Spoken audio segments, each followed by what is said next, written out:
नमस्ते सतावत सले मातृभूमि में जय हिंद दोस्तों। शुरू करते हैं आज के डिफेंस अपडेट्स को।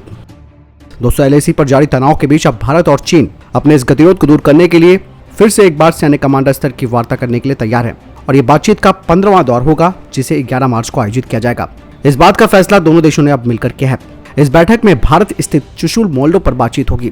2 महीने पहले 14वीं कोर कमांडर लेवल की बातचीत हुई थी और इस बातचीत के दौरान पूर्वी लद्दाख के पैंगोंग, गलवान और गोग्रा हॉट स्प्रिंग क्षेत्रों के उत्तर और दक्षिणी तटों से सेना को वापस बुलवाने और तनाव को खत्म करने के लिए समाधान हुआ है। अब कहा जा रहा है कि 15वें लेवल की इस बातचीत में कई ठोस नतीजे सामने आएंगे, क्योंकि इस बार दोनों देशों ने सहमति जताई है इस मीटिंग के लिए। क्योंकि अभी हाल ही में चाइना के विदेश मंत्री ने कहा कि दोनों देशों को एक दूसरे का प्रतिद्वंदी होने के बजाय एक साझेदार होना चाहिए। तो देखते हैं ऐसे में पॉजिटिव वे में कुछ निकलता है या नहीं।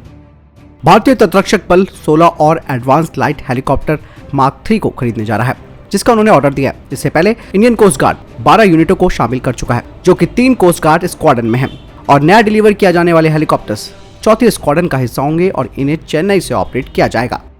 रूस पर लगने वाले आर्थिक प्रतिबंधों के बाद अब भारत जिस तरीके से अपने सभी डिफेंस कॉन्ट्रैक्ट्स की समीक्षा कर रहा है, ऐसे में अब कहा जा रहा है कि प्रोजेक्ट मैंगो और ज्यादा डिले हो जाएगा। प्रोजेक्ट मैंगो, जो कि एक जॉइंट प्रोजेक्ट है भारत और रशिया का, जिसके तहत 125 mm के fin stabilised armour piercing discarding sabot ammunition को बनाया जा रहा है T-72 और T-90 टैंक्स के लिए, जो कि डायरेक्टली दुश्मन के किसी भी टैंक को बर्बाद कर सकते हैं। अब कहा जा रहा है कि ये प्रोजेक्ट पहले से ही 1 साल देरी से चल रहा है, जिसके पीछे का कारण है भारत की पब्लिक सेक्टर की देरी से उत्पादन करना। लेकिन अब इस तरीके के सैंक्शन जब रशिया पे लग जाएंगे तो ये प्रोजेक्ट और ज्यादा डिले हो जाएगा। दोस्तों, भारत ने 5 मार्च को ब्रह्मोस मिसाइल का एक्सटेंडेड रेंज का परीक्षण किया था INS चेन्नई से, लेकिन उसके बाद भारत ने एक और ब्रह्मोस मिसाइल का परीक्षण किया, जो कि लैंड अटैक वेरिएंट था और इसे मोबाइल ऑटोनॉमस लॉन्चर से लॉन्च किया गया था। बता दें कि इसकी कुछ पिक्चरें जो रिलीज की गई थी, उससे इस बात का पता चलता है कि भारत की ये ब्रह्मोस मिसाइल ने अपने टारगेट को बिल्कुल सटीकता के साथ भेदा। इंडियन एयरफोर्स का MRFA को लेकर एक बड़ा बयान सामने आया है। इंडियन एयरफोर्स के वाइस चीफ ने कहा कि MRFA प्रोजेक्ट पर लॉकडाउन का बड़ा असर पड़ा है, लेकिन भारतीय वायुसेना इसके अभी क्वालिटेटिव रिक्वायरमेंट्स पर काम कर रही है और जिस एयरक्राफ्ट को भी चुना जाना है उसे भारत में मेक इन इंडिया के तहत बनाया जाएगा। कहा जा रहा है कि इस पे नीश टेक्नोलॉजी का जो परसेंटेज है वो काफी ज्यादा होगा, जिसे स्थानीय स्तर पर बनाया जाएगा। और इंडियन एयरफोर्स MRFA की डील को काफी तेजी से आगे बढ़ा रही है। इंडियन एयरफोर्स के अधिकारियों ने कहा है कि भारतीय वायुसेना का जो बड़ा खर्चा होता है वो फाइटर जेट की लाइफ साइकिल को मेंटेन, रिपेयर और ओवरहॉल पर खर्च होता है और इसीलिए भारत में MRO फैसिलिटी बनाई जाएगी, जिसमें कि एयरक्राफ्ट की असेंबली भी होगी और एयरक्राफ्ट के कुछ हिस्से भी होंगे। और हाल ही के डिफेंस अपडेट में मैंने आपको बताया था कि भारत फ्रांस को पिच कर रहा है कि वो भारत में MRO फैसिलिटी को बनाए। आकाश NG को लेकर एक बड़ा अपडेट सामने आया है। DRDO के द्वारा तैयार की गई Akash NG medium range mobile surface to air missile defence system है।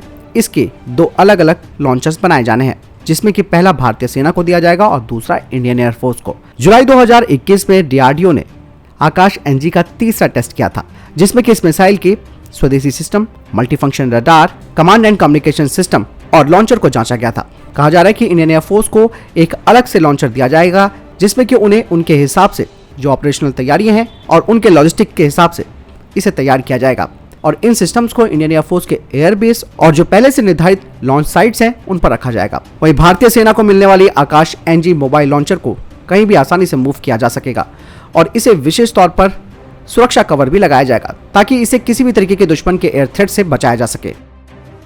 जहां एक तरफ रशिया और यूक्रेन की जंग चल रही है, तो इस बीच ईरान भी अपने आप को शक्तिशाली बनाने की कोशिश कर रहा है और इसी बीच ईरान ने भी एक शक्ति प्रदर्शन किया है।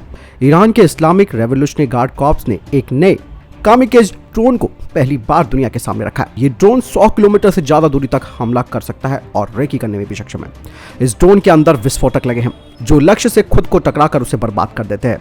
ईरान जहां एक तरफ अंतर्राष्ट्रीय पाबंदियों के कारण विदेशों से हथियार नहीं खरीद पाया है, इसके बाद उसने अपने स्वदेशी तौर पर बड़ी संख्या में हल्के ड्रोनों की सीरीज को विकसित करने का काम किया है। इनमें से कई छोटे और धीमी गति से उड़ान वाले टोही ड्रोन से लेकर मल्टी रोल टैक्टिकल और लंबी दूरी तक उड़ान भरने में सक्षम जेट इंजनों से इन्हें लैस किया गया है। ईरान के इस नए ड्रोन का नाम है मिराज 504। इस ड्रोन की पहली तस्वीर ईरान की सरकारी न्यूज एजेंसी तस्नीम ने भी जारी की है। ईरान का यह दावा है कि यह ड्रोन 2.5 किलोग्राम तक के विस्फोटक को लेकर उड़ान भरने में सक्षम है। इसका आकार छोटा है और ये कम लागत वाला ड्रोन है और ये एक पिस्टन इंजन से संचालित है। इसे दुश्मन के एयर डिफेंस को चकमा देने के लिए डिजाइन किया गया है। मिराज 504 को ईरानी सेना में तैनात मिराज 214 का अपग्रेडेड वेरिएंट कहा जा रहा है। ईरान के ड्रोन इंजीनियर्स छोटे सिंपल डेल्टा विंग डिजाइनों के उपयोग कर कई वेरिएंट को डेवलप भी कर चुके हैं। ईरानी सुरक्षा बल 2019 से ही लंबी दूरी तक गश्त करने वाले हेजम ड्रोन को भी ऑपरेट कर रहे हैं। इस ड्रोन का इस्तेमाल टोही और हमला दोनों मिशन के लिए किया जा सकता है। पिछले साल ही ईरान ने रॉकेट से चलने वाले शाहिद 136 ड्रोन को भी प्रदर्शित किया था। ईरान ने पिछले साल कई ऐसे वीडियोस भी जारी किए थे जिसमें उसके ड्रोन अमेरिकी युद्धपोतों और एयरक्राफ्ट कैरियर के ऊपर से उड़ान भरते हुए नजर आ रहे थे। दोस्तों, ईरान से बहुत कुछ सीखा भी जा सकता है। किस तरीके से अंतर्राष्ट्रीय पाबंदियों के बाद जब वो हथियार नहीं खरीद पाया तो उसने खुद के हथियार बनानी शुरू कर दी, और ये भारत के लिए भी एक बड़ी सीख है क्योंकि भारत ऑलरेडी इस काम पर लग चुका है और अपने स्वदेशी ड्रोन्स पर भी काम कर रहा है। ये नहीं, इसके अलावा मिसाइल के क्षेत्र में डीआरडीओ आत्मनिर्भर बन चुका है, क्योंकि जिस तरीके से अंतर्राष्ट्रीय संबंध देखे जा रहे हैं उसको देखते हुए तो यही है कि अपने ही हथियारों को विकसित किया जाए।